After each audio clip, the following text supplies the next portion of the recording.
श्री गणेशाय नमः। ओम श्री सरस्वत्यै नमः। ओम श्री गुरुभ्यो नमः। ओम समस्तजनकल्याणे निरतं करुणामयं नमामि चिन्मयं देवं सद्गुरुं ब्रह्मविद्वरं सद्गुरुं ब्रह्मविद्वरम्।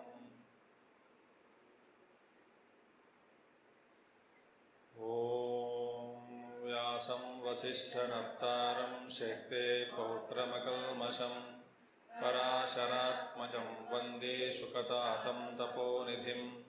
व्यासाय विष्णुरूपाय व्यासरूपाय विष्णवे नमो वै ब्रह्मनिधये वासिष्ठाय नमो नमः। वसुदेवसुतं देवं कंसचाणूरमर्दनं देवकी परमानन्दं कृष्णं वन्दे जगद्गुरुं कृष्णं वन्दे जगद्गुरुम्।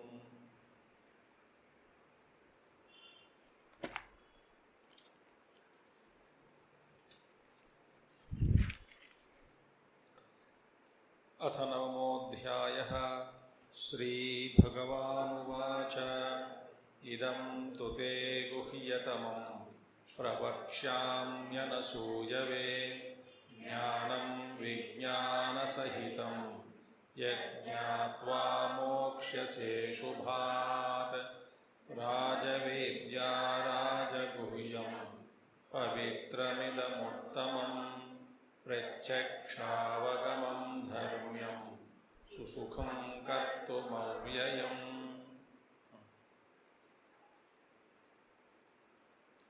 इदं ते गुह्यतमं प्रवक्ष्यामि। इदं ब्रह्मज्ञानं वक्ष्यमाणम् अपि च वक्ष्यमाणम् उक्तं च। वक्ष्यमाणं जो कहने वाली है, उक्तं च बता भी दिया था, तो और पूर्वोक्त अध्याय में इसके भी कह चुके हैं। पूर्वेषु अध्यायेषु तद्बुद्धौ सन्निधीकृत्य इदम इति आह। तो इदम का मतलब क्या है? समष्टि ज्ञान, जितना भी ज्ञान बुद्धि में, बुद्धि प्रत्यक्ष जो ज्ञान है उसको कहते हैं इदम। इदम शब्देन तू शब्द विशेषण निर्धारणार्थः। तो पहले के कहे हुए ज्ञान से इसको अलग करने के लिए तू शब्द का प्रयोग किया गया। तो इसके बाद में गुह्यतमम का मतलब क्या है? गोप्यतमम। गुह्यतमम का इसका अर्थ क्या है? कल देखा है। और तुम्हारा लक्षण क्या है? अनसूयवे, तुझ में कोई असूया नहीं है, इसी के कारण ओ अर्जुन तुमको मैं इस रहस्य को बताऊंगा। अनसूयवे तो दोष दृष्टि बिल्कुल तुझ में नहीं है। जहाँ पे दोष देखने का कोई संभव ही नहीं है, तो असंभव परिस्थितियों में या असंभव चीज़ों में भी जो व्यक्ति दोषों को देख करके आरोप करता है उसको कहते हैं असूया बुद्धि। तो तुम्हारे जो अंतःकरण पवित्र है, शुद्ध है, इस सिद्धांत पर तुम्हारे जो असूया नहीं है, तो शंका नहीं करता, दोष देखता नहीं इसमें, इसीलिए तुम्हारे इस लक्षण को मुझे पसंद आया। और ये अर्जुन तुमको मैं ये सारे रहस्य बताऊंगा। और ज्ञानम, इसका विशिष्ट क्या है? किम विशिष्टम ज्ञानम मैं बताऊंगा। विशिष्टम क्या है? विज्ञान सहितम, माने अनुभव सहित। अनुभव सहित इस ज्ञान को तुमको प्रदान करूंगा। यद ज्ञानम ज्ञात्वा प्राप्य मोक्ष्य से अशुभात। इस ज्ञान को प्राप्त करने के बाद इस संसार बंधन रूपी अशुभ चीज़ों से तुम्हारी मुक्ति हो जाएगी, तुम छूट जाओगे। इसके बाद में इस विद्या को भगवान ने नामकरण दिया राज विद्या। राज विद्या माने दीप्ति, अतिशयत्वात्, राजा सबसे बड़ा होता है, तो सबसे बड़ा होने के कारण राजा और राज विद्या कहा गया। इसीलिए आध्यात्म विद्या सबसे बड़ी विद्या है, सबसे उत्कृष्ट ज्ञान है, इसमें है। अतिशयेन ब्रह्म विद्या सर्व विद्यानाम, ये ब्रह्म विद्या जो है ये सभी विद्याओं में अत्यंत श्रेष्ठ है, तो ये राजा जैसे सबसे श्रेष्ठ है। तो इसी तरह इसीलिए इस विद्या को राज विद्या भी कह दिया। और राजगुह्यम, गुह्यम माने पवित्र, राजगुह्यम गुह्यानाम राजा, और गुह्य विद्याओं में यह अत्यंत गुह्य है। माने वास्तव में महात्मा लोगों का कहना है कि ये इतने गुह्य है कि वास्तव में ये छिपी हुई चीज़ नहीं है, खुली हुई है, फिर भी हमारे अंधकार के कारण, अज्ञान के कारण इसको अनुभव करने में हम सफल नहीं हो रहे हैं। इसीलिए राजगुह्यम माने ऐसा ये गुह्य है, हमारे सामने है, अनुभव में भी है, मगर तो भी इसका अनुभव हम कर नहीं पा रहे हैं। माने इस रहस्य को अनुभव करने के लिए, देखने के लिए, समझने के लिए गुरु का उपदेश आवश्यक है। इसीलिए जिस रहस्य को उपदेश के बिना जो जाना नहीं जा सकता उसको कहते हैं राजगुह्यम। जिस गुह्य चीज़ को, जिस गुप्त चीज़ गुरु के बिना इसका ज्ञान करना असंभव है, इसका ज्ञान होना असंभव है, जिसको कहते हैं उसको कहते हैं हम राजगुह्यम। माने कोई आके कहे तभी हमको पता लगता है, अपने आप खोजने में, अपने आप खोजकर इसको देखने में, समझने में हम सफल नहीं कभी होंगे। तो इसलिए गुरु की जो आवश्यकता चाहिए इधर, तो इसीलिए कहा गया इधर राजगुह्यम। और ये पवित्रम, पवित्र भी है, पवित्र करने वाला है, सारे दोषों से हमारे हमको मुक्ति करने वाली है और करा देती है, और सारे पापों की धुलाई कर देती है। तो शुद्धिकरण इसके द्वारा ही होता है वास्तव में। और उत्तमम, ये उत्तमम ज्ञानम है। प्रत्यक्षावगमम, ऐसे नहीं कि ये चीज़ कहीं दूर है, नहीं, जैसे कि हाथ में जो कोई फल रखा गया तो इस फल का अनुभव स्पष्ट हम सबको होता है, इसी तरह यह ज्ञान प्रत्यक्ष अवगमम, प्रत्यक्षेन सुखादेह इव, जैसे कि हम सुख दुख हम भोगते हैं, वो सुख दुख हमारे लिए प्रत्यक्ष है, इसी तरह ये आत्मज्ञान भी प्रत्यक्ष है, प्रत्यक्ष अवगमम। अनेक गुणवतः अपि धर्म विरुद्धत्वं दृष्टम न तथा आत्मज्ञानम धर्म विरोधी किंतु धर्म्यम धर्मात् अनपेतम। ये कभी ऐसे ही सृष्टि में कोई भी धर्मयुक्त वस्तु आप देखोगे, कालांतर में वह धर्मयुक्त वस्तु भी धर्म से च्युति होने का संभावना है। मगर माने धर्मयुक्त वस्तु चीज में भी कभी कालांतर में ऐसा हो जाए कि धर्म से च्युति होने का उसमें संभव है। मगर आत्मज्ञान ऐसा है, धर्म्यम माने धर्मात् अनपेतम, अपना शुद्ध तत्व जो है, आप तो हमारी दृष्टि से यदि आत्मा का धर्म क्या हो सकता है, सच्चिदानंद कहो, सर्वव्यापक कहो, उसमें कोई लोप नहीं हो सकता कभी भी। तो इसीलिए धर्म्यात् अनपेतम, धर्म से उसको अलग किया नहीं जा सकता, धर्म से हमेशा के लिए युक्त है, ऐसा युक्त तत्व जो है। और एवं भी स्यात् दुख संपाद्यमिति अतः आह सुसुखम, तो ठीक है, तो आत्मा तो दुख संपाद्यम, क्योंकि आप इस अनुभव करने के बाद सारी दोषों से हमेशा के लिए सुख प्राप्त कर लोगे। माने इस तरह की जो चीज़ है उसको प्राप्त करना अत्यंत दुखतर होगा नहीं। भगवान श्री कृष्ण कहते हैं सुसुखम, इसको पहचानना भी अत्यंत सुख है, माने आसान है। सुसुखम कर्तम यथा रत्न विवेक विज्ञानम, जैसे रत्न विवेक विज्ञान के जैसे ये भी आसान है। तत्र अल्प आयासानां कर्मणां सुख संपाद्यानां अल्पफलत्वं दुष्कराणां च महाफलत्वं दृष्टम् इति इदं तु सुख संपाद्यत्वात् फलक्षयाद् व्येति इति प्राप्तम् अतः आह। अभी एक प्रश्न उठा जाए कि तो लोक में अल्प आयासानाम कर्मणाम, थोड़ी मेहनत करके जो फल प्राप्त किया जा सकता, उस फल को भोगते हैं, मगर अल्प काल तक आपके साथ रहता है। माने कोई भी ज़्यादा मेहनत करके नहीं पाई वस्तु, तो इसका अनुभव आप ज़्यादा देर ज़्यादा समय कर नहीं सकता, क्योंकि मेहनत करके नहीं पाया ज़्यादा। माने थोड़ी सी मेहनत से किया, माने थोड़ी फल मिली, और उस छोटी जो फल मिली वो फल आपके साथ ज़्यादा नहीं रह सकता, क्योंकि कालांतर में वो फल का भी वो तो अदृश्य हो जाएगा, फल आपके साथ नहीं रहेगा शाश्वत। और ज़्यादा मेहनत करने से ज़्यादा समय तक कुछ फल रहेगा, कम मेहनत करने से कम फल मिलेगा, कम समय के लिए आपको सुख देता है फल, फिर बाद में कालांतर में कुछ काल के बाद वो फल फिर विनष्ट हो जाएगा। इसी तरह मेहनत करके जो चीज़ पाई गई, कर्मणाम और दुष्कराणाम च महाफलत्वम दृष्टम, बड़े बड़े यज्ञ यागादि कर्म करके, बड़ी बड़ी मेहनत करके, कुछ आपने प्रयत्न करके, ज़्यादा मेहनत करके कुछ पाया गया कोई भी फल है, उस फल कुछ देर के लिए, माने ज़्यादा समय के लिए आप उसको भोगने में आप समर्थ हो जाओगे। स्वर्ग में भोग सकते हैं 1000 साल, 2000 साल, या नहीं तो एक कल्प तक भी जाकर वहाँ पे भोग सकते हैं। माने मेहनत, जितना ज़्यादा मेहनत उतना फल, जितना फल माने जितना उतना समय तक आप उसको भोगने में आपको ये रुचि होगी, मिलेगी, ज़्यादा समय भोगेंगे। मगर समय किस पर आधारित है? समय निर्भर कहाँ पर है, किस पर निर्भर है? समय का जो फल भोगने का समय कर्म के ऊपर निर्भर है। बड़ा कर्म किया तो बड़ा समय के लिए आपको आनंद मिलेगा, छोटा कर्म किया तो छोटा कर्म छोटा समय के लिए आपको सुख देता है। इसी तरह आप जब इस आत्मज्ञान की प्राप्ति में आप ये कहोगे कि सुसुखम, अत्यंत सुसाध्य है, माने अत्यंत सरल है, आसान है प्राप्त करना, इसका मतलब इसका फल भी ज़्यादा देर नहीं रहने वाला है। इस आशंका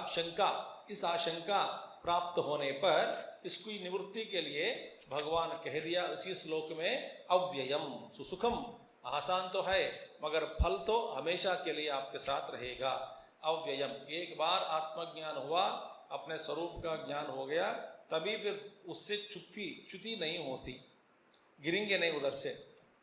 अव्ययम न अस्य फलतः कर्मवद अव्ययः, कर्म फल जैसे कर्म का जो फल है वो काल में व्यय हो जाता है, माने क्षय हो जाएगा कर्म का फल। मगर इस कर्म का फल जैसे एक ज्ञान का फल जो है, आत्मज्ञान का जो फल है, आत्मानुभव जो है, ये फल कर्म फल जैसे नहीं है, जो काल में च्युति होने वाला नहीं है। इसलिए इस फल को कह दिया अव्ययम। अव्यय माने व्यय रहित।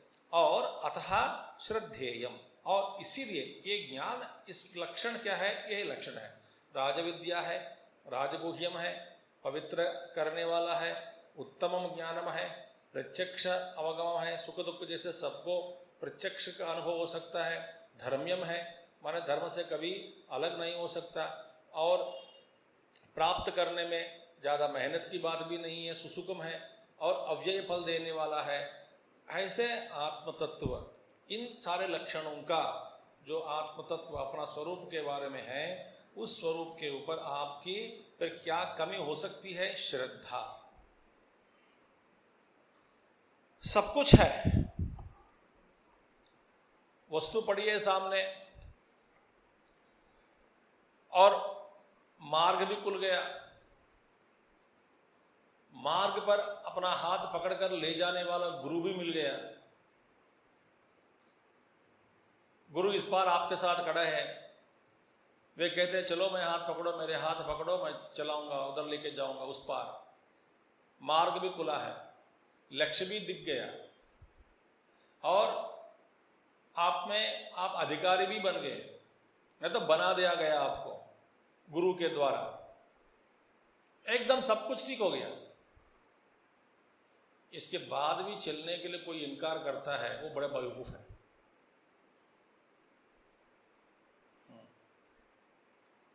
मगर सब कुछ है, व्यवस्था बनी गई, बन गया व्यवस्था, फिर चलो नहीं, चलने के लिए इनकार करते हैं। क्यों? अश्रद्धा।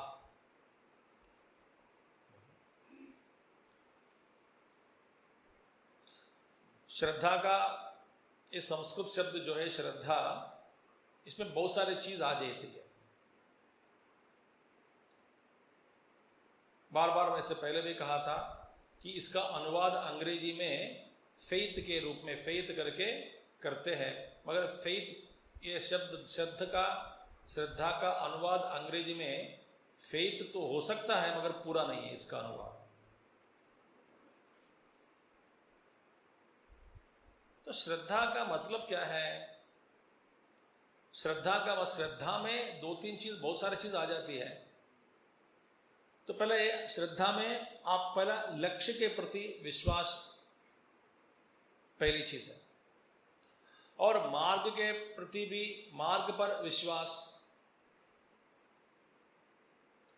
लक्ष्य के प्रति विश्वास। जो मार्ग दिखाकर आपको ले जाने वाले जो गुरु हैं उनके ऊपर विश्वास, और चलने वाला आप जो है अपने आप पर विश्वास। कैसे चलना, क्या करना, कैसे बर्ताव करना, व्यवहार क्या करना है, किस तरह की सामग्री की इकट्ठा करना है, बहुत सारे बाकी बातें बताने वाले शास्त्र जो है, शास्त्र पर आपकी श्रद्धा होनी चाहिए, विश्वास। और गुरु जो मंत्र उपदेश देते हैं आपको, मंत्र पर श्रद्धा होनी चाहिए। इसके बाद मंत्र के द्वारा जिस देवता को उद्देश्य में वो उस मंत्र आपको दिया गया, उस देवता के ऊपर भी आपकी श्रद्धा होनी चाहिए। इस श्रद्धा मतलब क्या है? इसमें बहुत सारी चीज आ जाती है। श्रद्धा एक चीज नहीं है। जैसे हमने कहते हैं कि गाड़ी माने एक वस्तु नहीं है, अनेक वस्तुओं को एकत्रित करके जो वस्तु जैसे जहां रहना है उसको फिक्स करने से वहां पे बिठाकर तो वो गाड़ी बन जाती है। कार कहो, लॉरी कहो, बस कहो। इसी तरह से श्रद्धा में आदमी के अंदर श्रद्धा माने ये सारे चीज होनी चाहिए। विश्वास, क्योंकि श्रद्धा इसलिए चाहिए कि श्रद्धा में जो भी चीज मैंने जो अभी तक बताया, इन सभी चीजों में कुछ चीज प्रत्यक्ष हो सकता है, इंद्रिय प्रत्यक्ष। जैसा गुरु है, गुरु का रूप इंद्रिय प्रत्यक्ष है, ठीक है, तो उस पर श्रद्धा रख सकते हैं। और कुछ चीज ऐसे है बुद्धि प्रत्यक्ष है, क्योंकि सिद्धांत का प्रतिपादन, जो सिद्धांत का प्रतिपादन आपको गुरु ने कराया, वो सिद्धांत प्रत्यक्ष नहीं है, इंद्रिय प्रत्यक्ष नहीं होता, बुद्धि प्रत्यक्ष होता है।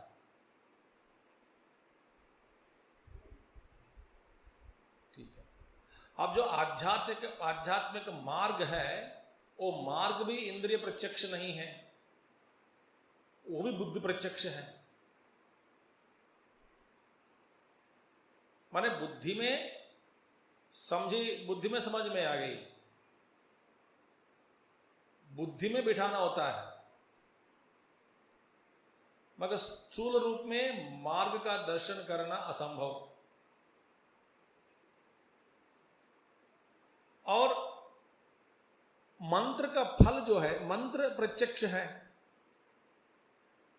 गुरु ने लिख के दे दिया, नहीं तो उसका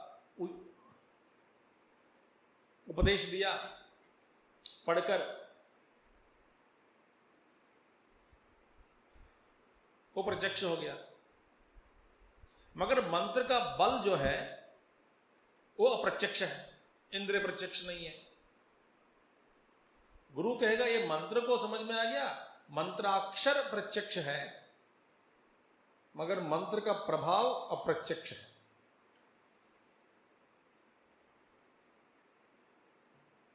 और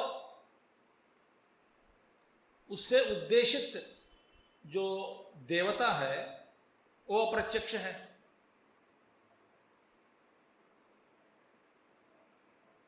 माने श्रद्धा में बहुत सारे चीज है, इसमें सब कुछ आपके आंखों के सामने न तो इंद्रिय प्रत्यक्ष नहीं हो सकते।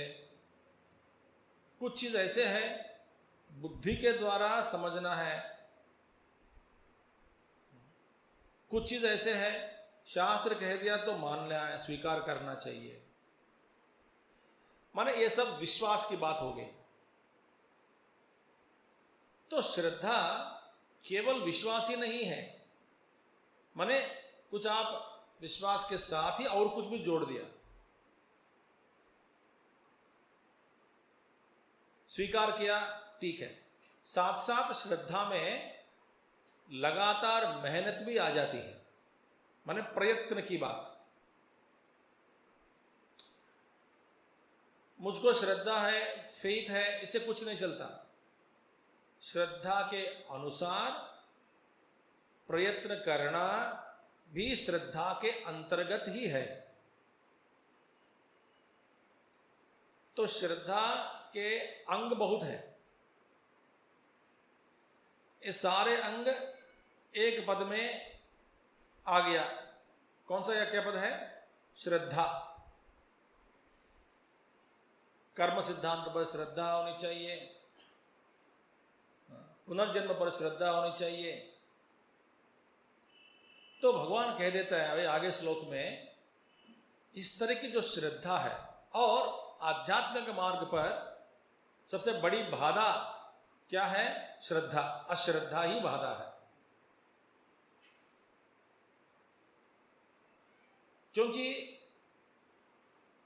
आपको यदि गुरु विश्वास दिलाना चाहता भी है न, तो जैसे कि रामकृष्ण परमहंस के पास जब विवेकानंद जी, स्वामी विवेकानंद जी चले गए थे, तब उनसे पूछा कि आपने भगवान को देखा क्या?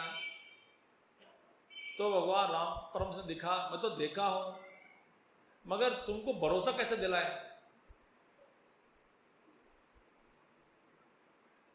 देखिए,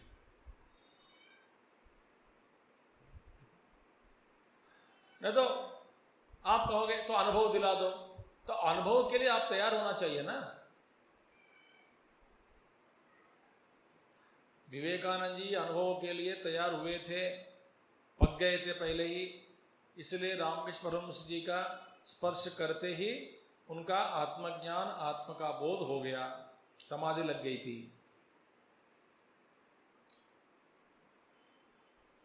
ठीक, मगर भरोसा क्या है? तो गुरु दिखाना भी चाहता है, तो हम इसके लिए तैयार नहीं हैं, और तैयार नहीं है तो गुरु दिखा ही नहीं सकता। तो सबसे बाधा, बड़ी बाधा क्या है मार्ग में? अश्रद्धा।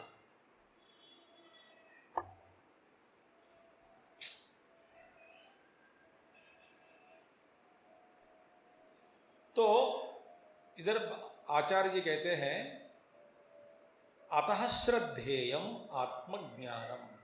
देखिए बड़ा ये एक शासन दिया है आचार्य जी। श्रद्धेयम, तो आत्मज्ञान पर विश्वास रखे, माने, स्वीकार करे। पहले मानो कि ऐसा एक आत्म वस्तु है, शरीर से, मन से, बुद्धि से परे जो है तत्व, ऐसा एक तत्व है, वो मैं ही हूं।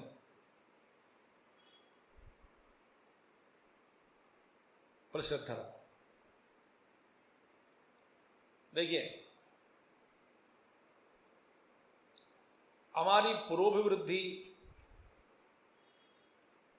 मार्ग पर चलने की जो गति है, जो गति पर जो तेज, गति का तेज, ये सब चीज श्रद्धा पर आधारित है।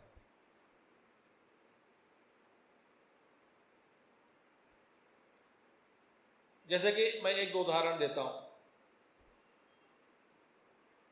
महात्मा लोग कहते हैं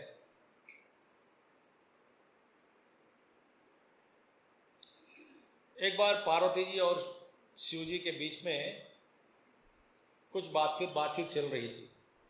गंगा जी वाराणसी के ऊपर बैठकर वो आकाश में घूमते हैं शाम को।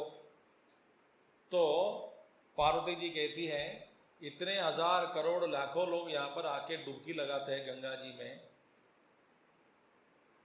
हाँ, ये मान करके सारे पाप मेरी धुल जाए, ऐसा ये सोचकर सब लोग डुबकी लगाते हैं। मगर उनमें श्रद्धा है क्या? तो ये शिव जी कहते हैं कि नहीं, आते तो है, डुबकी भी लगाते हैं, मगर जिस चीज के बारे में ये लोग सुने कि गंगा जी में डुबकी करने से, नहाने से सारे पाप धुल जाते हैं, सुन तो लिए हैं मगर इस पर कोई श्रद्धा नहीं करते। तो इसके लिए क्या करना चाहिए? तो ईश्वर और पार्वती कोई एक वेश धारण बदलकर गांव वाले जैसे, तो फिर वो चिल्लाने लगे लोगों के भीड़, इकट्ठा भीड़ में, कि मेरे ये एक बड़ी जो सोने वाले जो बनी जो एक वस्तु गिर गई गंगा जी में, आप अभी इसमें डूब गया वस्तु, आप कोई उनमें से आप जाके अंदर प्रवेश करके कुछ डुबकी मार के अंदर जाके पानी के अंदर, बहुत तेज पानी चल रही है वहाँ पे, बह रही है तेजी से, जाके तुम उसकी रक्षा करो, मेरी जो लोटा है जो लोटा पहुंचा दो। ऐसा कुछ ने पूछा और इसमें कहना सब डर गए, नहीं नहीं नहीं, इसमें तेजी पानी में डुबकी लगाए तो हम मर जाएंगे। तो बोला नहीं नहीं, कोई मरेगा नहीं, क्योंकि आप में से जो सब पापों से जिसके पाप धुल गए, वो डुबकी लगाने से वो मरेगा नहीं, उसको लोटा भी मिल जाएगा, तैरकर वापस आ जाएगा, सुरक्षित रहेगा। इतने लोग नहा के भी आए, पानी से ही निकल के, कोई भी कूदा नहीं अंदर।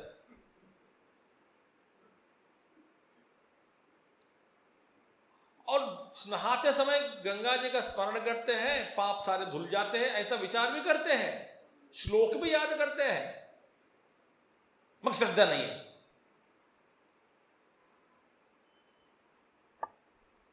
तो एक निकला बंदा, बोला कि मैंने ये सुना है शास्त्र पर, ये मेरी श्रद्धा है, करके डुबकी मारा, पर अंदर जाते ही अंदर देखा कि सोना का लोटा नहीं, शिवजी का दर्शन हो गया पानी के अंदर, पार्वती जी का।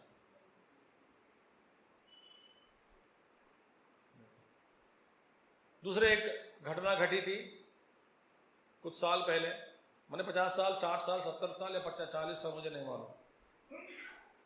मैं बूढ़े व्यक्ति, जो बुजुर्ग व्यक्ति हरिद्वार चला गया, वो नहाते नहाते उसके पानी के अंदर फिर खींचा गया पानी के द्वारा अंदर, और बहने लगे पानी में।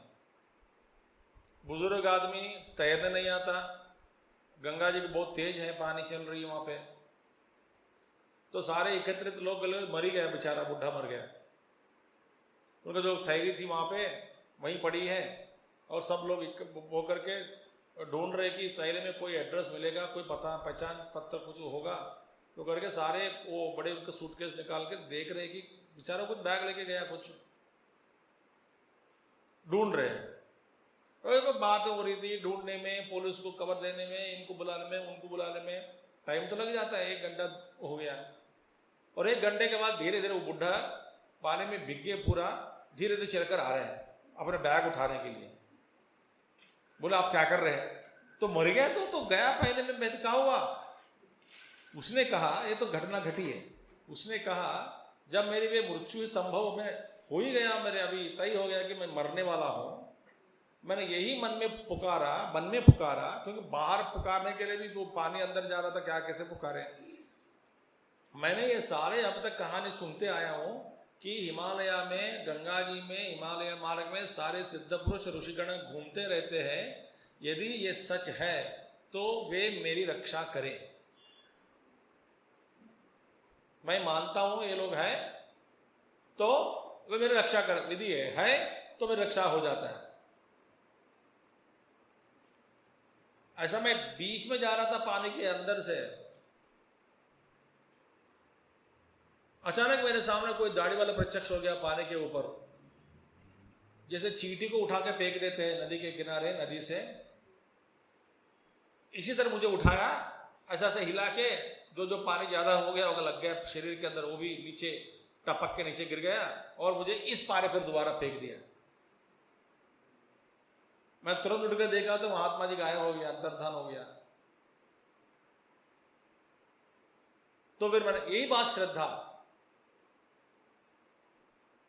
और जब बौद्ध लोग के पास चले गए, बौद्धों के पास सीखने के लिए, कुमारल भट्ट, और वे चले गए थे और उनको पता लग गया कि ये वेद ज्ञानी है, कर्मकांडी है, बस हमारा झूठ बोलकर हमारे पास आकर शिक्षा ग्रहण करने चाहते हैं, इसलिए आगे हमारे बौद्धों के बीच में करके उन्होंने क्या दूषित किया गया और उनसे दंडित किया गया। दंड क्या है? ये पहाड़ के ऊपर से उनको नीचे फेंको, कुमारल भट्ट को।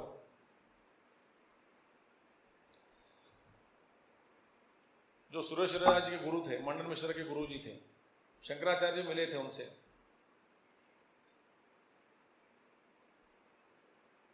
वह ऊपर पहाड़ से को फेंका गया। उन्हें कहा कि यदि वेद सच है तो मेरी रक्षा करे। तो मरा नहीं, जीवित रहा, एक आंख चला गया। तो किसी ने पूछा कि एक आंख क्यों जाना है?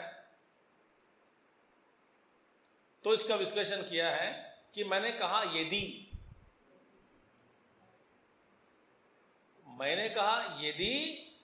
वेद सच है तो वेद माता मेरी रक्षा करे। मैंने कहा यदि, तो यदि के कारण ये दंड मुझे मिला। माने यदि का शब्द करना भी अश्रद्धा हो गया।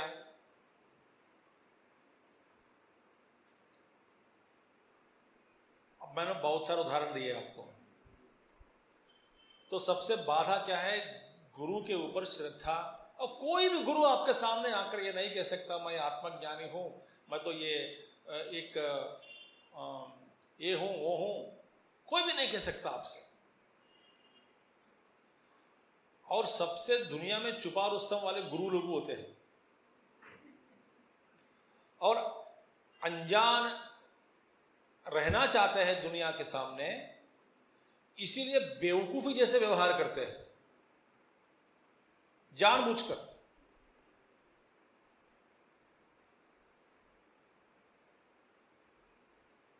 तो उनको पहचानना मुश्किल है। तो भगवान कहते हैं, ये आदेश क्या है? श्रद्धेयम आत्मज्ञानम। आत्मज्ञान पर श्रद्धा करना है, करने योग्य है, करना है, जरूरी है, आवश्यक है। तो श्रद्धा। और जो अश्रद्धी लोग हैं, जो श्रद्धा नहीं करते, उनकी गति क्या है? अश्रद्धदाना पुरुषा धर्मस्यास्य परन्तप अप्राप्य मां निवर्तन्ते मृत्यु संसार वर्त्मनि।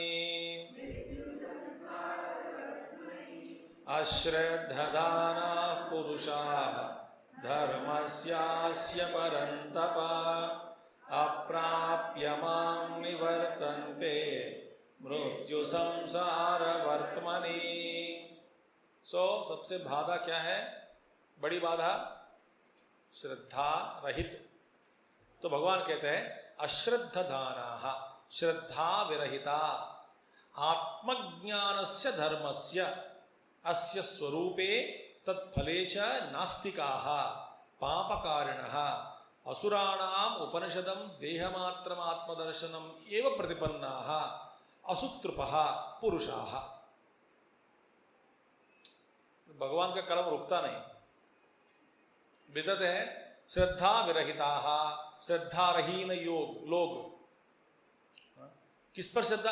आत्मज्ञानस्य धर्मस्य, माने आत्मज्ञान रूपी जो धर्म है, आत्मज्ञान रूप धर्म, उस धर्म पे, माने आत्मज्ञान के बारे में, मैं एक तत्व हूँ, शरीर से बड़ा मैं अतिरिक्त हूँ, शाश्वत हूँ, शुद्ध चैतन्य हूँ, परमात्मा है, सर्वव्यापक है, ईश्वर से मेरा अस्तित्व अभिन्न है, ये सब परमात्मा करके एक ऐसे सद वस्तु है, व्याप्य है, वो हमेशा मेरा देखभाल देखता है, पुकारना से जवाब देता है, वो मेरे से वास्तव में भिन्न नहीं है। ऐसा जो ज्ञान जो है, धर्म जो है, सत्य चित्त आनंद स्वरूप अनंत आत्मरूप धर्म जो है, उस पर श्रद्धा नहीं है। श्रद्धा विरहिता आत्मज्ञान से धर्म से अस्य मने स्वरूपे तत्फले च, आत्मस्वरूप में भी श्रद्धा नहीं है, और आत्मा का जो फल है, जो फल क्या है, शाश्वत मोक्ष, आत्मज्ञान से मोक्ष मिलेगी, संसार बंधन से छूट जाओगे, इस तरह का जो फल है, न फल में तो फल में भी विश्वास नहीं है, और अपने आप में माने आत्म आपके तत्व में जो है आत्मज्ञान, उसमें भी विश्वास नहीं। स्वरूपे मैं अपने आप को, वही मैं अब तुम अपने आप वास्तव में शुद्ध स्वरूप हो, चैतन्य हो, शरीर से अलग हो, परे हो, शुद्ध हो, अपने बारे में मानो नहीं, मैं बेवकूफ हूँ, मैं एक राक्षस हूँ, मैं एक संसारी हूँ, मैं एक जीव हूँ, मैं परेशान में हूँ, मैं रागी हूँ, कामी हूँ, द्वेषी हूँ, परिच्छिन्न व्यक्ति हूँ, इस तरह के अपने आप के बारे में, स्वरूप के बारे में जानते हैं। मैं शुद्ध हूँ, नित्य हूँ, मुक्त हूँ, मानते नहीं। तो स्वरूप के बारे में भी शंका, उसमें श्रद्धा नहीं है, और फल में भी श्रद्धा नहीं है। वे कौन होते हैं? नास्तिका। नास्तिका माने आस्तिक भाव से रहित। देखिए, वेद के परिभाषा में, वेद की परिभाषा में नास्तिक कौन होते हैं? आप माने साधारण मनुष्य के अनुसार नास्तिक किसको कहा जाता है? जो भगवान पर विश्वास नहीं रखता, वो नास्तिक है। वेद की दृष्टि से वो नास्तिक नहीं है। नहीं, ऐसे वेद के दृष्टि से कुछ लोग ऐसे भी हैं, वे भगवान पर विश्वास करते हैं तो भी वेद के अंतर्गत, वेद की परिभाषा से वे लोग नास्तिक उनको कहा जाता है। माने नास्तिक कौन होते हैं? नास्तिक का मतलब क्या है? जो वेद पर विश्वास नहीं रखता, वेद को नहीं मानता, वही नास्तिक है। नास्तिकवाद, वो नास्तिकवाद है। तो नास्तिकाः माने वेद के बारे, वेद में क्या है? स्वरूप का लक्षण बताया गया, आत्मा का लक्षण का बताया गया, फल बताया गया, मैं उसको मानता नहीं हूं, तो नास्तिक है। ठीक है? नास्तिकाः पापकारिणः। देखिए, पापकारिण माने जो शास्त्र विरुद्ध आचार जो करता है। किसी क्षेत्र में आप जाओ, जैसे कि आपको एक रूल बुक दिया गया, रूल के अनुसार आप अपना बर्ताव किया, कर रहे हैं, व्यवहार किया, तो आप पुण्यवान हैं। माने रूल बुक के अनुसार आप अपना व्यवहार कर रहे हैं। उसके विरुद्ध किया तो पापी बन गया, तो आप दंडित हो सकता है, दंडनीय है। क्योंकि जो चीज आपको ये बताया गया करने के लिए, उस तरह का व्यवहार आचरण आपने नहीं किया और दूसरी रीति का अपनाया, इसलिए आप दंड के लिए अधिकारी है, तो आप दंडनीय है, वो पापी है। जैसे कि कुछ कुछ चीजें करना नहीं चाहिए कंपनी के अंतर्गत, या कोई कार्यालय के अंतर्गत, या देश के अंतर्गत, कुछ कुछ चीजें करने के लिए, करने से आप दंडित हो सकता है। तो वही चीज आपने किया तो आप पापी बन गए, पापकारिणः। इसी तरह आध्यात्मिक शास्त्र पर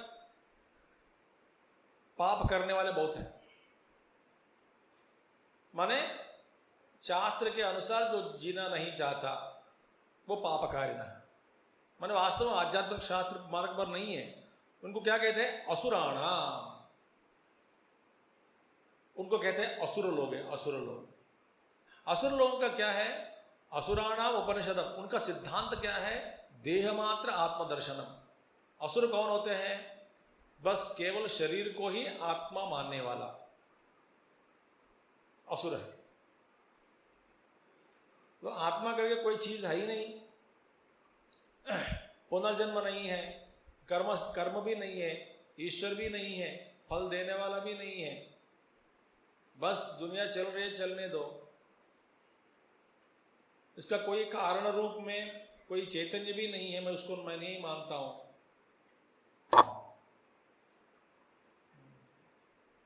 ठीक है, फिर ये चैतन्य कहां से आ गया? पदार्थों से निकला है चैतन्य, उनका सिद्धांत है।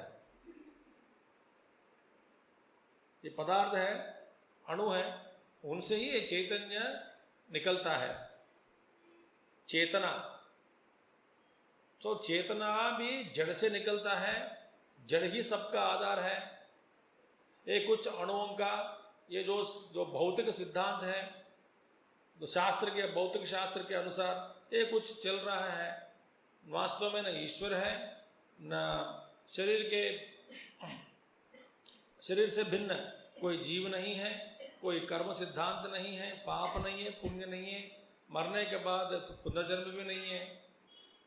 तो ये सारे चीज पर मैं विश्वास नहीं करता हूं, तो असुर हो गया। और फिर अपने आप को क्या मान लिया? देह मान लिया। मैं सिर्फ देह हूं तो मेरी मृत्यु हो जाएगी, मेरा अंत होगा एक दिन, इसलिए अंत होने से पहले जो भोगना है भोग लो, जो करना है तुझे करो, खूब खाओ पियो मजा करो, सारे भोगों को भोग लो, कोई नियंत्रण नहीं है जीवन में, कोई नियम नहीं है, जैसा जीना चाहते हो वैसा जियो। यह है असुर लोग। ये सारे नास्तिकाः पापकारिणः। पहले ऐसा क्यों करते हैं? वेद पर विश्वास नहीं रखते। वेद क्या कहता है? आत्मा का स्वरूप क्या है, ईश्वर का स्वरूप क्या है, जगत का जो स्वरूप क्या है, कर्म का परिणाम क्या है, साधना क्या होती है, मुक्ति क्या होती है, संसार में क्या क्या चल रहा है, किस तरह से व्यवहार करना चाहिए, धर्म क्या है, अधर्म क्या है, ये सारे जीवन का मार्गदर्शन देने वाला इस वेद को या ग्रंथ को हम इनकार करके शरीर को ही आत्मा मानने वाले देहात्ममात्र दर्शनम एवं प्रतिपन्नाः, देहात्मा एवं, देह ही आत्मा है, ऐसे इस सिद्धांत को, केवल इस सिद्धांत को ही स्वीकार करके, और क्या होते हैं? अस्तुतपः, असुतृपः माने केवल इंद्रिय भोगों के लिए ही जीने वाले हो गया।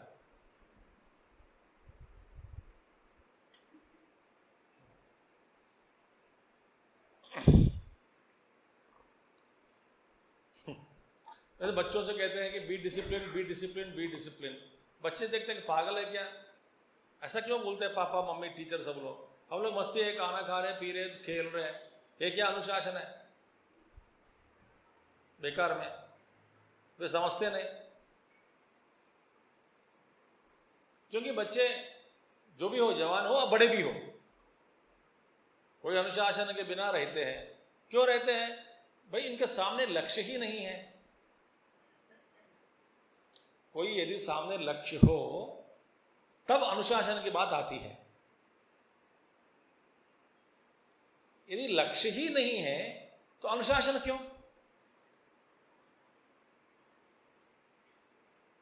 प्राप्तव्य वस्तु ही नहीं है, लक्ष्य नहीं है, तो मैं क्यों अनुशासन को अपनाऊं? नहीं, मेरी हालत खराब हो गई, कुछ व्यायाम करना चाहता हूं, तो व्यायाम करना चाहता हूं, स्वास्थ्य को बढ़ाना चाहता हूं, स्वस्थ होना चाहता हूं, इसका मतलब आपको फिर अनुशासन पूर्वक जीवन जीना पड़ेगा।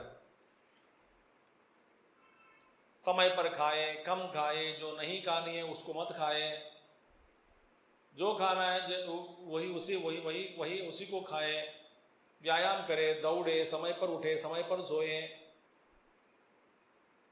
ये एक लक्ष्य बना दिया स्वास्थ्य के लिए, ये सारे अनुशासन युक्त जीवन आपके सामने प्रस्तुत हो जाएगा।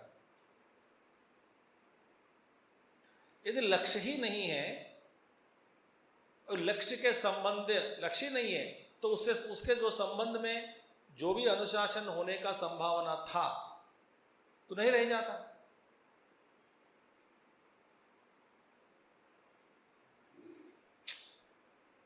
वे लोग हैं असूत्रपः, क्योंकि वेद को स्वीकार नहीं करते। वेद में सारे चीज बता दी,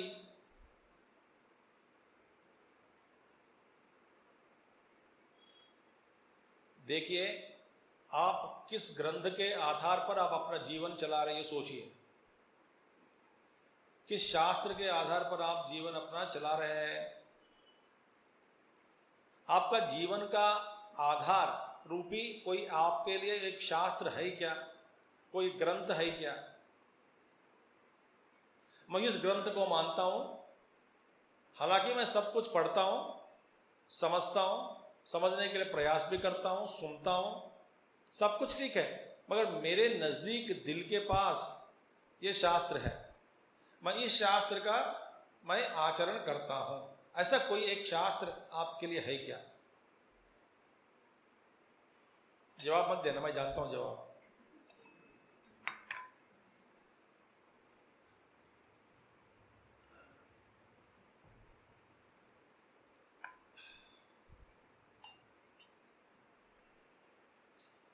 तो आपका जीवन का आधार क्या है फिर? कुछ है ही नहीं।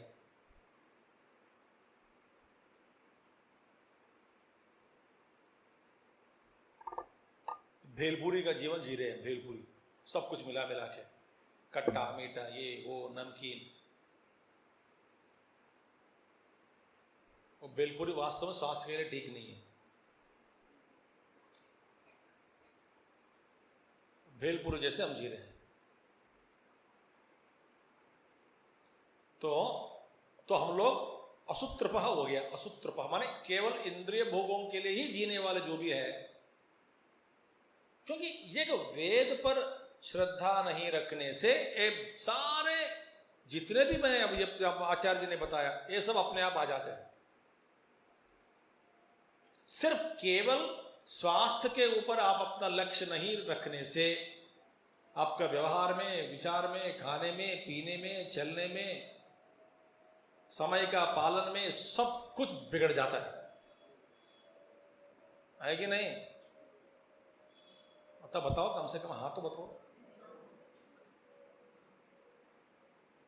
सब कुछ बिगड़ गया, सिर्फ एक ही लक्ष्य, मैंने स्वास्थ्य की दृष्टि रखे तो अनुशासन आ गया।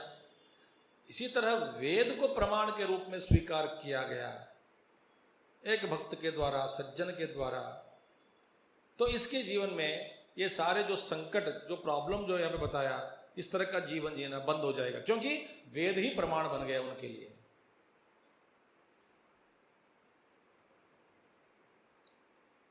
ओहो, परंतपा, तो इसलिए असूत्र पुरुषाः, वे असूत्र पुरुषाः बन गए। ये लोग हैं इंद्रिय के लिए जीते हैं। से एक ही कारण देखिए, मैं दोबारा दोहरा हूं बार बार, कारण क्या है? वेद पर आपकी श्रद्धा नहीं रहने के कारण, बस। श्रद्धा का मतलब क्या है? जैसे गंगा जी में जो किनारा नहाए है ना सब लोग, ऐसे श्रद्धा नहीं होनी चाहिए।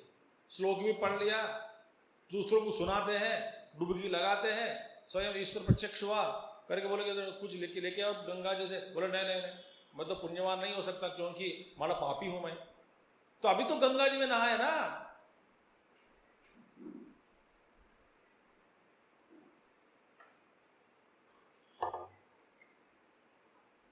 परंतपा अप्राप्य, हे परंतपा, ये परांतापयति, दूसरों को तापने वाला ओ अर्जुन, अप्राप्य माम, ऐसे इस तरह के लोग माम अप्राप्य, माम कौन है? मैं परमेश्वरम, मत प्राप्तो न एव आशंका इति, माने ऐसे लोगों को मैं प्राप्त हूं इस तरह का जो कल्पना भी नहीं कर सकता कोई उनके लिए।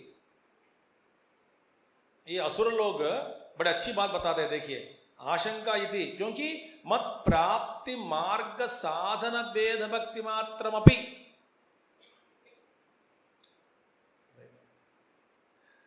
ऐसी बात नहीं, माने मेरी प्राप्ति के साधनभूत जो मार्ग है वो मार्ग तक भी उन लोगों को पता नहीं लगता। अप्राप्य,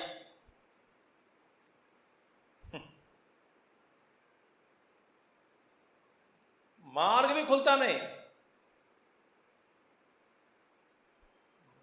मत प्राप्ति मार्ग साधन, मेरी प्राप्ति के लिए जो मार्ग है, तो साधनभूत जो मार्ग, वट भेद भक्ति मात्रम, वो साधन भक्ति क्या है? भेद भक्ति। माने पहला जो मार्ग क्या है? भेद भक्ति ही पहले, सबसे पहले भेद भक्ति से शुरुआत होता है अपना मार्ग। माने भगवान मुझसे अलग है, मैं भगवान से अलग हूं, वो ईश्वर है, मैं जीव हूं, वो सर्वज्ञ है, मैं अल्पज्ञ हूं, वो सर्वव्यापी है, मैं अल्पव्यापी हूं, वो मायापति है, मैं माया के अधीन हूं।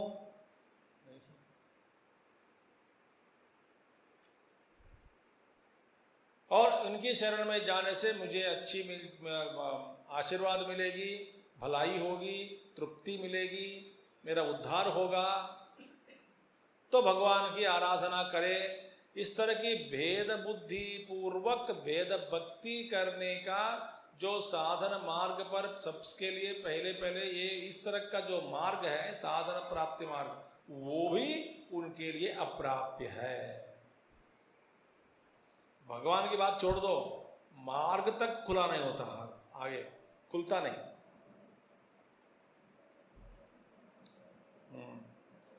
तो अब अप्राप्य, मार्ग खुलते हुए प्रयत्न के लिए मौका ही नहीं मिला। अप्राप्य इत्यर्थः निवर्तन्ते निश्चयेन आवर्तन्ते। निश्चय माने वही संशय रहे तो दुनिया में बार बार आना पड़ेगा। दुनिया में बार बार आना बड़ा कठिन है। देखिए गर्भ नरक 9 मास या 10 मास तक गर्भ नरक है, निकलते समय दुख है, माँ को भी दुख है, इसको भी दुख है, और फिर दुनिया में आना, शरीर की रक्षा, फिर बाद में जीवन जीना, पढ़ाई करना, फिर न बड़े नाना प्रकार के संकटों में पढ़ना, गुजरना, लड़ाई करना, भय से जीना, जलन करना, काम क्रोध लोभ मोह मद मात्सर्य इत्यादि दुर्गुणों से घेर कर जीवन का व्यवहार करना, और दुखी दुखी होकर जीना। कभी कभी सुख भी मिल जाए, वो सुख अंतर्धान हो जाता है जल्दी, उसका भी दुख है, दुख का तो दुख ही है। और निराशापूर्वक जीवन जीना, भीख मांगते हुए जीना, क्या दूसरों से कृपा मांगना, आखिर में मृत्यु भय से जीना, शरीर की रक्षा करना, अस्वस्थ से जीना,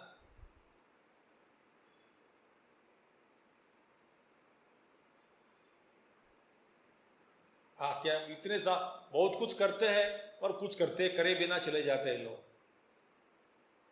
निष्प्रयोजनम, कोई प्रयोजन नहीं रहता। अपने जीवन में जो कुछ भी किया,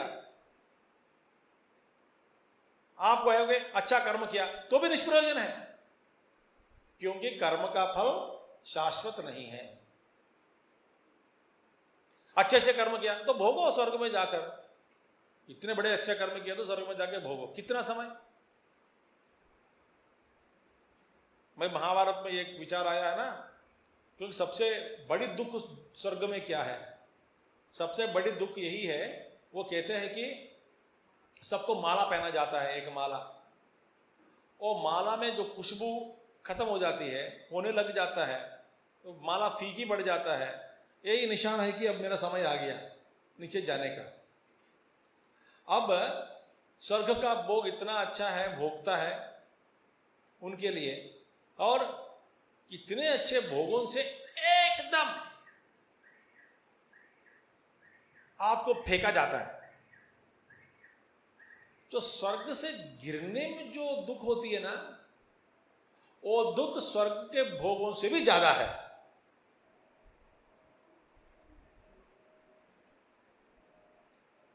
एक शख्स आती है कि वहां पे आती है एक दो, ये इंद्र भगवान आ जाते हैं सब है, तो ये कहते हैं कि ये ब्राह्मण कहते हैं कि तो ऐसा स्वर्ग मुझे नहीं चाहिए, जाओ बोलता है। रथ आ गया उनके लिए, मातरी भी खड़ा है वहां पे। तो वहां मातरी बोले बताओ स्वर्ग में क्या क्या है बताओ, तो बुला तो रहे हैं स्वर्ग में ये है वो है। सब सुनने के बाद ये है दुख, अच्छे तो दुख होता है, तो इस तरह का स्वर्ग मुझे नहीं चाहिए, जाओ बोला। इससे ज्यादा यही अच्छा है। तो कर्म आप देखिए, हम सब क्या है ना, एक अज्ञान के कारण अपने आप को धोखा देने वाली बात है ये। कैसे धोखा दे रहे हैं अपने आप को? मैं बहुत कुछ किया जीवन में, मैंने जीवन में बहुत कुछ किया, इस तरह का जो विचार मन में उतार कर और विचार के पीछे हम बैठ जाते हैं और सुख से सोचते हुए कि मैंने कुछ किया जीवन में, मैं अच्छा आदमी हूं, मैं मरने के बाद सीधा ब्रह्मलोक जाऊंगा। ऐसी कल्पना मत करे, कभी मत करे। आत्मज्ञान के बिना, अपना स्वरूप का अनुभव के बिना आप जो कुछ भी आप जीवन में किया, ये सब व्यर्थ है, उसका फल शाश्वत नहीं है। प्राणायाम अनेक प्रकार के सहस्त्र प्राणायाम भी करो, ये भी करो, वो भी करो, यज्ञ, स्वर्ग में जाओ, फिर वापस आना ही पड़ेगा, मृत्यु संसार वर्तमने। तो असुर लोग तो की बात क्या है, ये लोग साधना करके जो स्वर्ग जाए वो भी जाएगा, वापस आ जाएगा। बस केवल ब्रह्मलोक तक जाओगे तो फिर कुछ राहत मिलेगी आपको, कुछ राहत।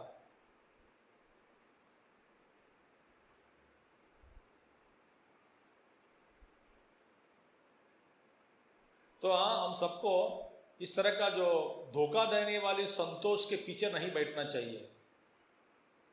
संतोष की भावनाओं के पीछे नहीं बैठना चाहिए। मैंने कुछ किया, मैंने अच्छा कर्म किया, सारे जीवन अच्छा गुजारा, सब बकवास बात है।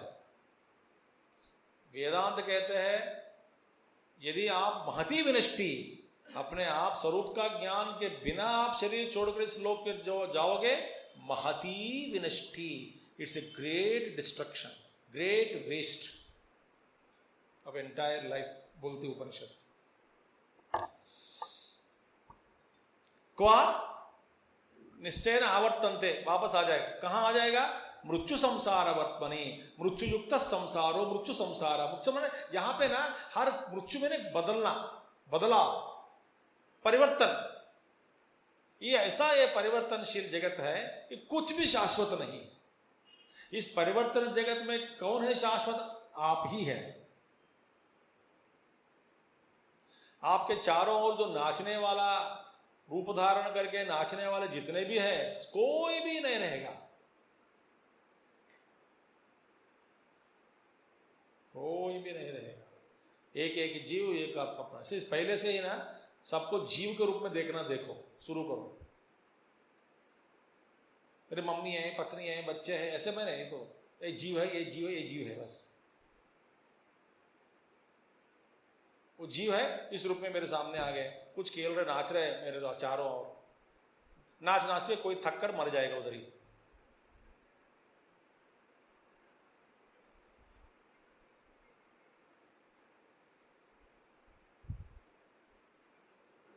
लगता है आपको ज्यादा डोज मिल रहा है आज।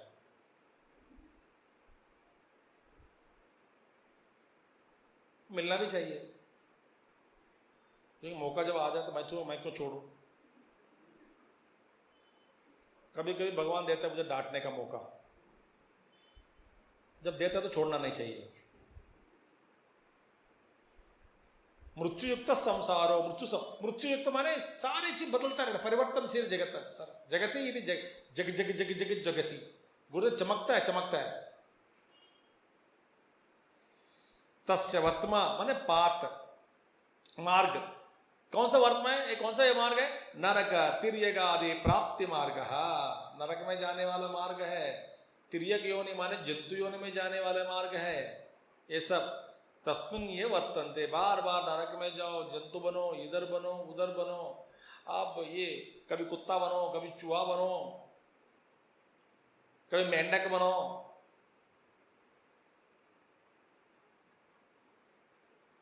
कभी नरक में जाओ, कभी पृथ्वी में आ जाओ।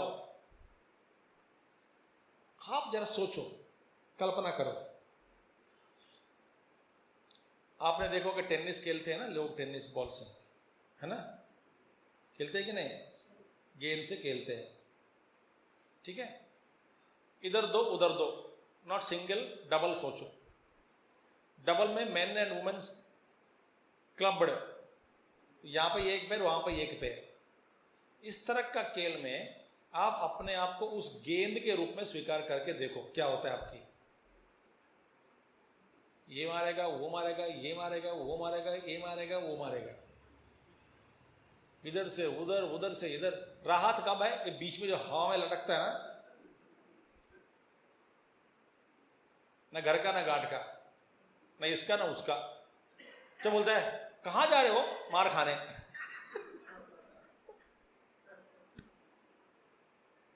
वो सब मारेगा, आप कहां जा रहे हो, इधर से मार खाने।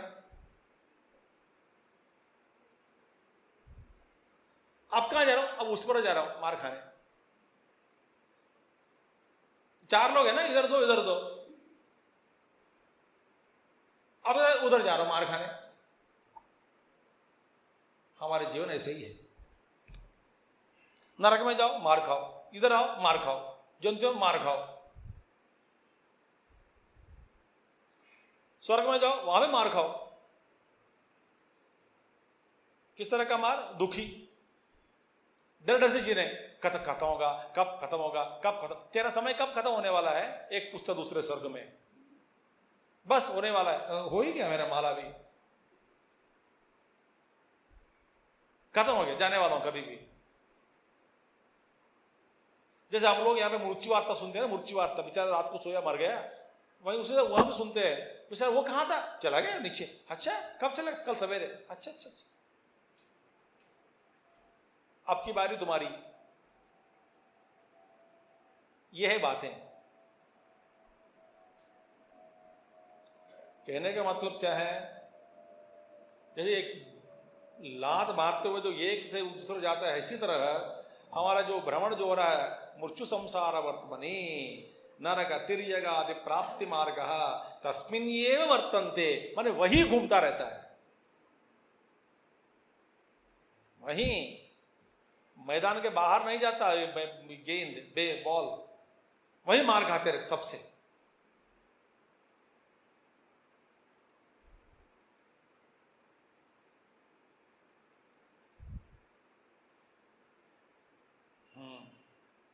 भगवान कहते हैं, इसीलिए बस भाई बताओ, मैंने जो इसके ऊपर जो भगवान ने भाष्य की शंकराचार्य ने, क्या इसमें कोई अच्छी चीज है क्या, सब दुख की बातें हैं।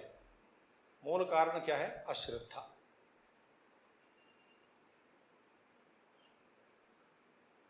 इसलिए बचना चाहते हैं हम सब, हाँ जी, तो श्रद्धेयम आत्मज्ञानम, फुल स्टॉप।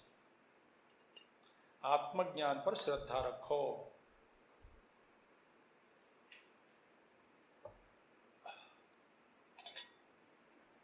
स्तुत्या अर्जुनम अभिमुखीकृत्य आहा, इस प्रकार ज्ञान की प्रशंसा द्वारा अर्जुन को सम्मुख करके हुए कहते हैं, स्तुत्या अर्जुनम अभिमुखीकृत्य, स्तुत्या अर्जुनम अभिमुखीकृत्य आहा। तो स्तुत्या ज्ञान की स्तुति करके, अर्जुनम अभिमुखीकृत्य, अर्जुन को सामने रखा हुआ है, भगवान श्री कृष्ण के सामने पड़ा है, अर्जुन खड़ा है वहां पे, उनको देखते हुए प्यार से कहा, तो क्या कहा, मया ततमिदं सर्वं जगदव्यक्तमूर्तिना मत्स्थानि सर्वभूतानि न न चाहं त्वेष्वस्थितः मया ततमिदं सर्वं जगदव्यक्तमूर्तिना मत्स्थानि सर्वभूतानि न चाहं तेष्वस्थितः। भगवान कहते हैं छोड़ो दुनिया की ओर नजर मत लगाओ, मेरे ओर देखो जरा, मेरे तत्व के बारे में सोचो। मैं अभी मेरे बारे में मैं कहता हूं, श्रद्धा विरहित हो तो जाओगे नरक में, मृत्यु संसार वर्तमनि। ऐसे मृत्यु रूपी संसार में जो आने वाले जितने भी मार्ग हैं, अनेक लोक में ले जाने वाले मार्ग, अनेक योनियों में ले जाने वाला मार्ग, उसी मार्ग को पकड़कर तुम जाओगे, भटकते रहोगे। अन्यथा मेरे ओर यदि देखोगे तो मैं कौन हूं?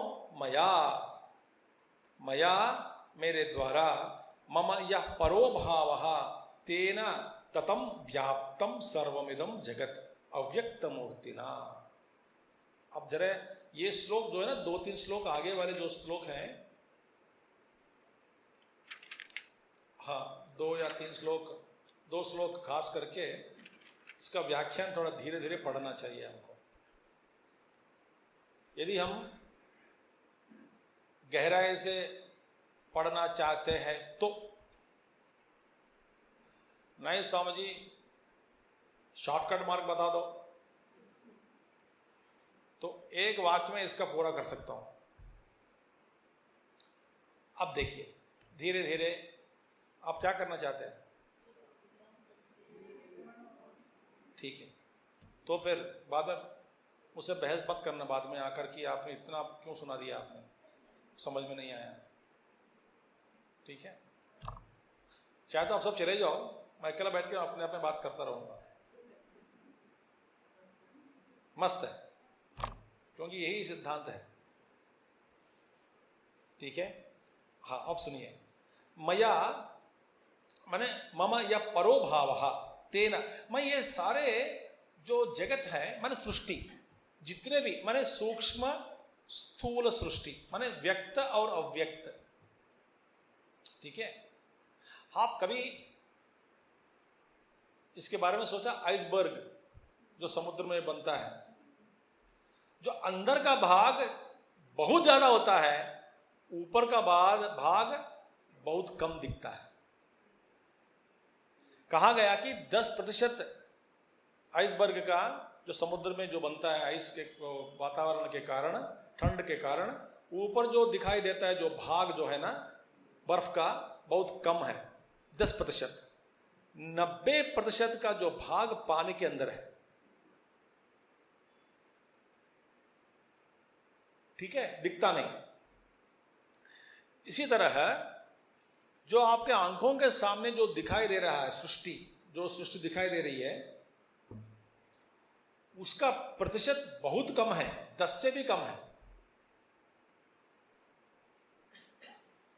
अव्यक्त रूपी जो जगत है वो ज्यादा है।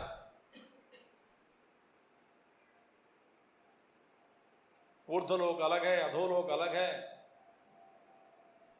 इतना क्यों, हमारे बीच में ही खड़ा है कोई व्यक्ति, रह रहे जिया, अचानक मर गया, मरने के बाद उसका जो रूप क्या है, स्वरूप क्या है, वो कहाँ गया, कौन सूक्ष्म शरीर को अपनाया, सूक्ष्म शरीर दिखता नहीं, उसका लोक ही अलग हो गया पूरा। तो भगवान कहते हैं मेरा जो व्याप्तम, मानो ये सारे जो इस जगत को व्याप्त करके बैठा हो। व्याप्त किया माने कल्पना केवल सूर्य सृष्टि की मत करे, व्यक्त और अव्यक्त सृष्टि व्याप्त करके मैं बैठा हूं। भैया किस भाव से? अव्यक्त मूर्ति ना, मैं परो भाव, मेरे जो पर भाव है, परम भाव है, सुप्रीम भाव, ठीक है, परमात्मा स्वरूप, दो मेरा असली जो भाव है, उस भाव के द्वारा, शरीर के द्वारा नहीं, हिरण्यगर्भ ऐसा नहीं, परम तत्व जो है तत्व रूपेण सार रूपेण, इस सारे जगत को, दो व्यक्त और अव्यक्त जगत को मैं व्याप्त करके बैठा हूं। व्याप्त किया माने इसका मतलब क्या है? जैसे कि कोई कवर किया गया, नहीं नहीं नहीं, व्याप्त माने जैसे घड़े में मिट्टी, मिट्टी कहते हैं ये सारे जो घट से, जो मिट्टी से बनी हुई जितने भी पदार्थ हैं, है ना, उन सारे पदार्थों में मैं व्याप्त हूं। इस तरह अव्यक्त मूर्तिना, मैं, मेरा जो परम तत्व है अव्यक्त मूर्ति रूप में, हाँ, मूर्तिना न व्यक्ता मूर्ति ही स्वरूपम यस्य मम स अहम अव्यक्त मूर्ति ही, माने न व्यक्ता मूर्ति ही, जो स्वरूप मेरा व्यक्त नहीं है, मेरा जो स्वरूप यस्य मम, मेरा जो स्वरूप है, जिस स्वरूप मेरा जो, जिस स्वरूप व्यक्त नहीं है, वो उसको व्यक्त नहीं है, जो सूक्ष्म स्वरूप कोई आंखों से देख नहीं सकता, इंद्रिय अगोचर है, मन से भी कल्पना नहीं कर सकता, बुद्धि में अग्राह्य है, बुद्धि के द्वारा भी समझा नहीं जा सकता, बुद्धि में समझ में नहीं आती। इस तरह का मेरा जो अत्यंत सूक्ष्म तत्व है, कहां तक सूक्ष्म आगे भाष्य में देखेंगे, उस अत्यंत सूक्ष्म तत्व जो है उससे मैं व्याप्त हूं, व्यक्त रूप से नहीं, अव्यक्त रूप से। इतना तक कि मैं हर जगह हूं। देखिए, तेन मया अव्यक्त मूर्तिना कर्ण अगोचर स्वरूपेण, उस अव्यक्त मूर्ति के द्वारा, माने जो इंद्रिय अगोचर है, इंद्रिय अगोचर, इंद्रियों से परे है, तो इंद्रियों के साथ देख, उस सूक्ष्म, अत्यंत सूक्ष्म तत्व के द्वारा मैं सारी समस्त सृष्टि को व्याप्त कर बैठा हूं। जैसा कि उदाहरण के लिए मैं कह रहा हूं, इस उदाहरण अभी भगवान और भी आगे लेके जाएंगे। जैसे कि आकाश है, जैसे हम कहते हैं आकाश इन सभी पदार्थों को व्याप्त करके है, बैठी है, अस्ति। व्याप्त किया माने सारे पदार्थ आकाश में ही हैं, सारे पदार्थों में भी आकाश है, आकाश ही सबका आधार है। आकाश के बिना किसी भी वस्तु का रहना, अस्तित्व होना असंभव, क्योंकि आकाश ही सबका आधार है। तो भगवान कहते मैं, मेरे जो तत्व है अत्यंत सूक्ष्म तत्व से मैं व्याप्त करके बैठा, अव्यक्त मूर्तिना इदम ततम, ततम माने व्याप्तम। अच्छा, तस्मिन् मयि अव्यक्त मूर्तौ स्थितानि मत्स्थानि सर्वभूतानि ब्रह्मादीनि स्तंभ पर्यंतानि। मैं अव्यक्त रूप में व्याप्त करके बैठा हूं, और उस मुझ में, अव्यक्त रूपी तत्व में, जो सर्वव्याप्त तत्व है, उस तत्व में मत्स्थानि सर्वभूतानि, माने उसमें अव्यक्त रूप में स्थित हुआ मुझ में ये सारी भूत पदार्थ जितने भी है, ब्रह्मादीनि स्तंभ पर्यंतानि, ब्रह्मा से लेकर के घास के तनिक तक सब कुछ आ गया इसमें, सारे लोक आ गया, सारे देवताएं आ गए, ऋषिगण आ गए, प्रजापति आ गए, सारे प्राणी आ गए, सूक्ष्म सृष्टि आ गए, स्थूल सृष्टि आ गई, जड़ पदार्थ आ गया, चेत पदार्थ भी आ गए, जितने भी है, जो कुछ भी है, ब्रह्मा आदि स्तंभ पर्यंतम, ब्रह्मा से माने ब्रह्म के साथ साथ, ब्रह्म की भी गणना करें उसमें, ब्रह्मा जी की तनिक तक मैं व्याप्त हूं। इस पर आप ध्यान करना चाहिए कि ये भगवान अव्यक्त मूर्ति रूप से सर्वत्र व्याप्त है।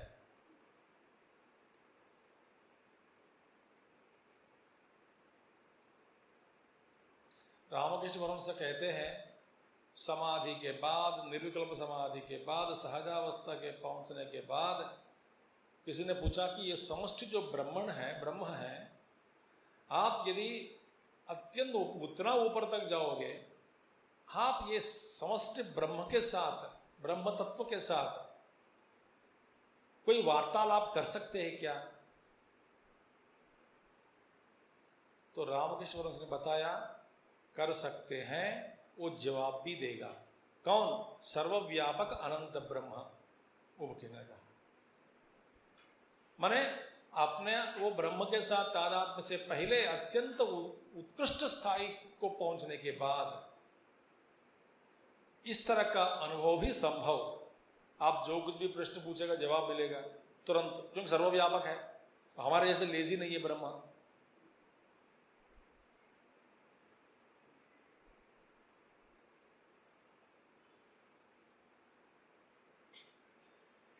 तो उस रूप, सूक्ष्म रूपी, तत्व रूपी मुझ में ये सब कुछ स्तंभ पर्यंतानि स्थितानि मत्स्थानि, ये सारे मुझ में स्थित है।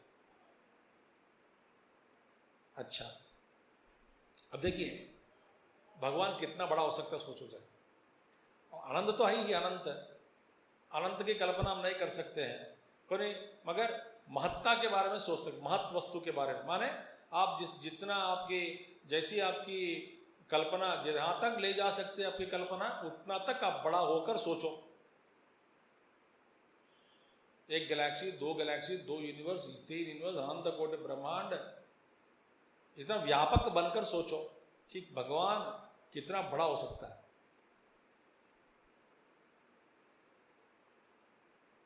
ये एक योग का रहस्य है। तो इस तरह की बुद्धि में अपने आप को व्यापक रूप में मानकर साधना करें तो आप में भी ये व्यापकता का लक्षण आ जाता है।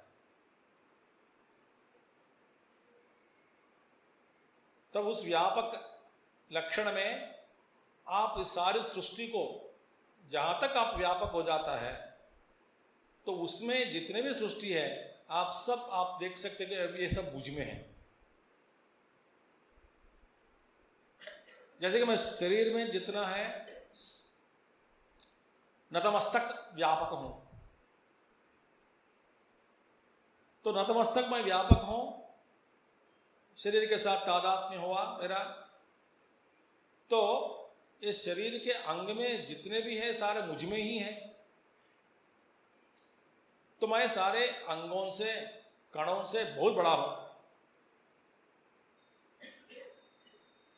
ऐसा कल्पना करें।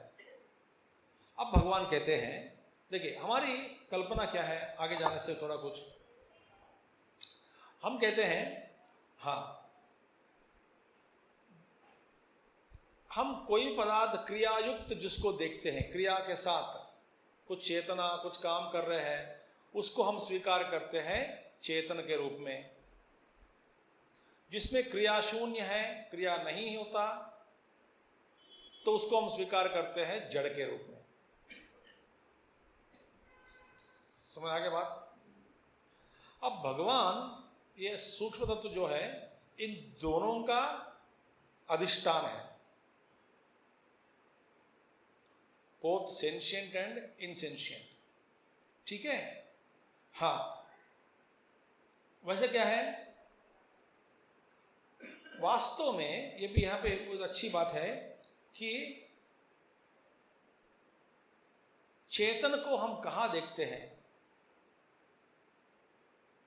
चेतन को केवल मुझ में, माने सबको, सबका जो मुझ है, मुझ में ही आपको चेतन का अनुभव होता है, और बाकी जगह पे सब कुछ जड़ ही जड़ है। कहीं नहीं जानते हैं हम जड़ को, चेतन को, चेतन को कहीं पे हम नहीं जानते हैं, सिर्फ अपने में अलावा, अपने के अंदर अलावा और कहीं नहीं जानते चेतन को। तो वास्तव में आप इसे सोचते रहे। अब जरा कल्पना मैं दे रहा हूं आपको, तो यह सृष्टि कहां है? आप में है। यूं कल्पना करें, देखिए मैं हूं, और इस वक्त आप मेरे साथ ही रहे, कहीं मत जाना।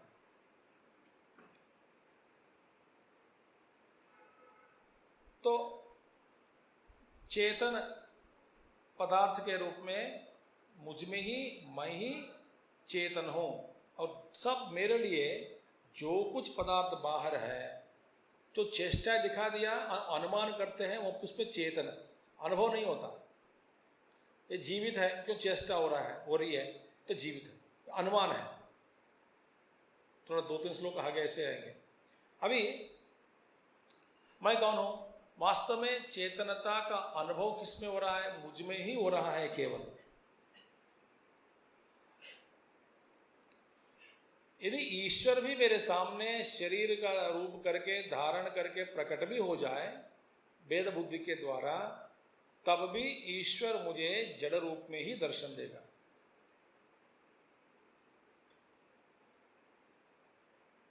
ईश्वर के अंदर जो चैतन्य है, उस चैतन्य को मैं अनुभव नहीं कर पा रहा हूं, तो यह अनुभव की बात है। अब देखिए, अब जो सारी सृष्टि जो है, जितने भी मैं जो कुछ भी सुनता हूं, जो कुछ भी देखता हूं, जो कुछ भी मैं सोचता हूं, जो कुछ भी मैं खाता हूं या अनुभव करता हूं, मुंह से ग्रहण करता हूं, स्पर्श करता हूं, इंद्रिय अनुभव, और जहां जहां मैं जा रहा हूं, बस उतना तक ही सृष्टि है। इसके अलावा सृष्टि मेरे लिए है ही नहीं। मैंने अभी तक, इस वक्त तक मैं ये किसी वस्तु के बारे में मैं नहीं सुना, उसका मतलब मेरे लिए वो वस्तु नहीं रही। अब बड़ा जरा सोचो कि सारे जीवन में मेरे ही वासना के कारण ये सारा इतना भी जब बड़ा बड़ा अनुभव विश्व के रूप में, ब्रह्मांड के रूप में, वास्तव में ये सब कुछ मेरे लिए ही हो रहा है। आगे आएगा ये सब बातें भाष्य में। जैसे जो मेरे वासना के अनुसार, माने ये सारी सृष्टि सिर्फ मेरे लिए ही बनी है।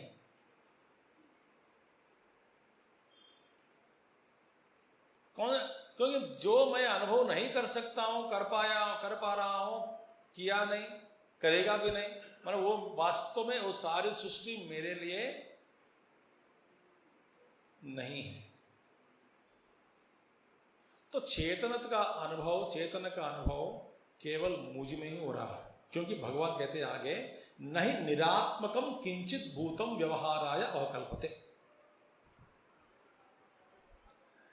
अब पहली बात है कि निरात्मकम माने निर्जीव प्राणी, निर्जीव वस्तु, इसमें जीव नहीं है।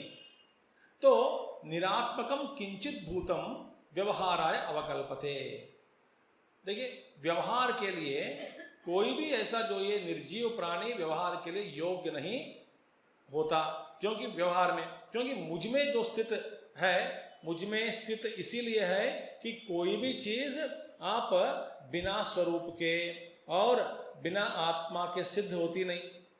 देखिए, मैं हूं इसलिए एक वस्तु की सिद्धि हुई, मैं हूं इसलिए ये वस्तु है। वस्तु की शुद्धि कैसे हुई? क्योंकि मैं हूं। तो यदि जीव ही नहीं है तो हर चीज का, सबका कोई स्वरूप है, कोई आत्मा है, कोई चीज अपना को अपने आप आपका स्वरूप है तो अपना आत्मा है। तो जिसमें सब में अपना अपना स्वरूप में, अपना अपना ये उपाधि में मैं करके जो सबने अनुभव कर रहा है, वास्तव में वो मैं ही मैं हूं। ऐसा कौन करे? भगवान। वो मैं कितने हैं? एक ही है।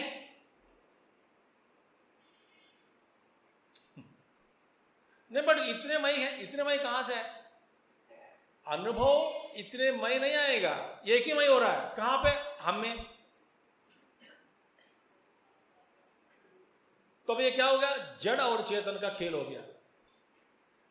तो मैं एक ही हूं।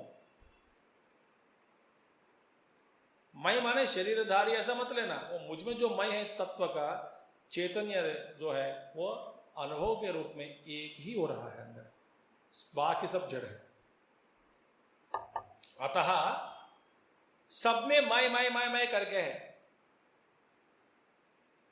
अतः मत्स्थानी मया आत्मना आत्मत्वेन स्थितानि अतः मयि स्थितानि इति उच्यन्ते। माने ये सबका आधार क्या है? मय, चैतन्य, सबके अपना अपना स्वरूप।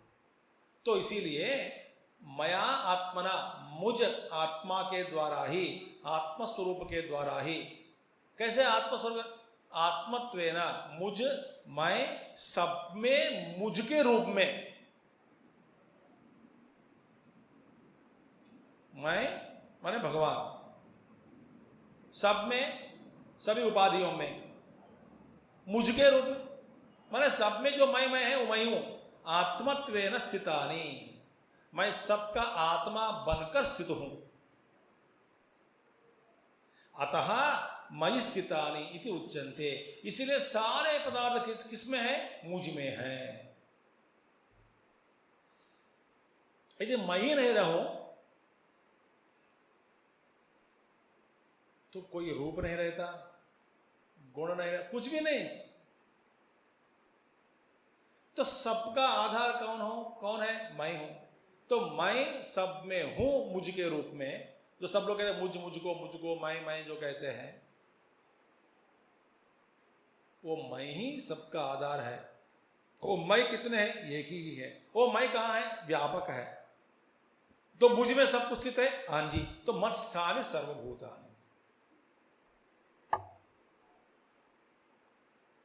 उच्यन्ते, स्थितानि उच्यन्ते।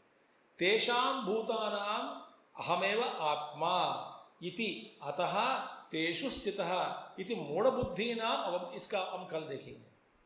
अवभासते अतः ब्रवीमि न च अहं तेषु भूतेषु अवस्थितः मूर्तवत् संक्लेशभावेन आकाशस्यापि अंतरतमो हि अहं न हि असंसर्गी वस्तु क्वचित् आधेयभावेन